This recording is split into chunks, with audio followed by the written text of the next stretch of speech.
আমাদের দেশে যারা খুব পপুলার দল ছিল, যদি আমরা ধরি বিএনপি, আওয়ামী লীগ, এরা কারোই ভোট কিন্তু 40%-এর বেশি না। পিআর হবে না আগের পদ্ধতি বা যেটা চলমান পদ্ধতি আছে আমাদের, যেটাকে আমরা বলি ফার্স্ট পাস দি পোস্ট। এখানেও একটা দারুণ একটা বিতর্কের ব্যাপার আছে। পিআর কেন চাচ্ছে, বা পিআর কি হঠাৎ করে চাওয়া হয়েছে? ফার্স্ট পাস দি পোস্টের কি সুবিধা অসুবিধা আছে? ফার্স্ট পাস দি পোস্ট পেলে কে সুবিধা পাবে, কে অসুবিধা হবে, এগুলোরও কিন্তু একটা হিসাব নিকাশ আছে। এখন আসেন যে পিআরটা কিন্তু নতুন করে কেউ চেয়েছে বিষয়টা এমন না। পিআর পদ্ধতির ইলেকশনের ব্যাপারে যারা এখন কথা বলছেন তারা আগেও বলেছেন। আপনি যদি 2008 সালে দেখবেন চরমনায়ের পীর সাহেব কিন্তু জাতীয় টেলিভিশনে উনি যে নির্বাচনী ভাষণ দিয়েছেন 2008 সালে, সেখানে কিন্তু পিআর পদ্ধতির নির্বাচনের দাবি তারা তুলেছেন। জামাত এটা আগেই তুলেছে, আমি যতটুকু জানি। জামাত পিআর পদ্ধতির ব্যাপারে সবসময় কথা বলেছে। জাতীয় পার্টি পিআরের পক্ষে কথা বলেছে। বাংলাদেশের বেশ কিছু বুদ্ধিজীবী আছে এবং তারা অনেকবারই পেপার পত্রিকায় লিখেছেন যে কেন তারা পিআরকে প্রাধান্য দিচ্ছেন।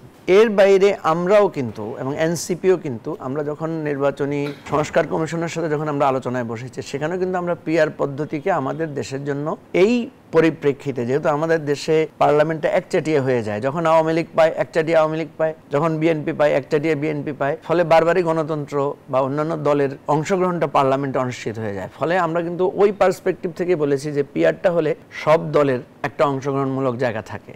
তো সুতরাং পিআরটা হঠাৎ করে এসেছে বা এটা একটা ষড়যন্ত্রমূলক প্রপোজিশন, এটা কিন্তু এভাবে বললে এটা কিন্তু যুক্তিতে খাটবে না। আপনার দল কি চায়? আমাদের বিষয়টা খুব ইন্টারেস্টিং। আমরা কিন্তু একটা মধ্যপন্থা নিয়েছি। যেমন আমরা কিন্তু পিআর এর পক্ষে, কিন্তু আমরা যখন ঐকমত্য কমিশনে গিয়েছি, ঐকমত্য কমিশনের পক্ষ থেকে আমাদেরকে বলা হয়েছে যে পিআর এর কিছু থ্রেট আছে এই মুহূর্তে।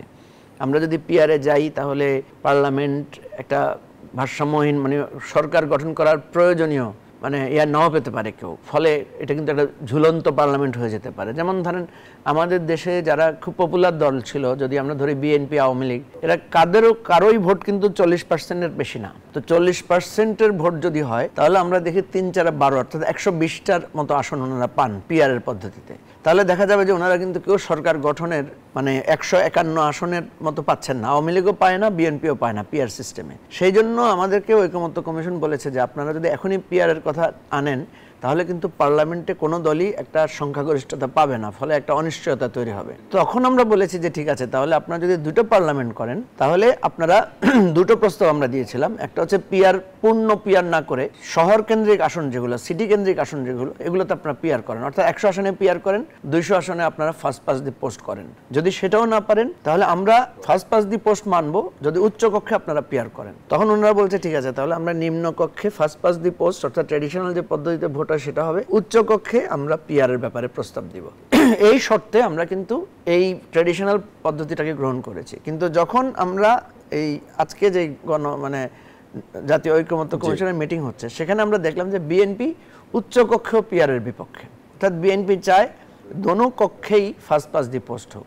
তো ফার্স্ট পাস দি পোস্ট যদি দোনোটা কক্ষেই হয় তাহলে উচ্চ কক্ষের তো আর দরকার হচ্ছে না, কারণ উচ্চ কক্ষকে রাখাই তো হচ্ছে নিম্ন কক্ষকে সে কিছুটা চেকস অ্যান্ড ব্যালেন্স করবে। তারা যাতে কোনো আইন একচাটিয়াভাবে পাশ করতে না পারে, তারা যাতে কোনো বিল একচাটিয়াভাবে আনতে না পারে, তারা যাতে সংবিধান সংশোধনের এক পক্ষীয় কোনো উদ্যোগ নিতে না পারে, সেই জন্যই তো আপার হাউস।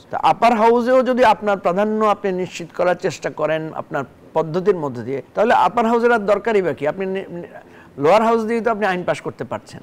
এই যুক্তিতে আমরা বলেছি যে আপার হাউসে যদি আপনি পিআর করেন তাহলে আমরা আপার হাউসের পক্ষে, এবং আমরা নিম্ন কক্ষে আমরা ফার্স্ট পাস দি পোস্টের সাথে আমরা একমত। কিন্তু আপনি যদি এটা না মানেন, আপনি আমারটা যদি না মানেন, তাহলে আমি আপনারটাও মানবো না, আমি আমার দাবি পেশ করব। আর আপনি যেহেতু বলছেন যে যার যার মত প্রকাশের স্বাধীনতা আছে, বা আপনি যাতে বলছেন সবাই তো ঐক্যমত হবে না, আমরা এটা তো হলাম না।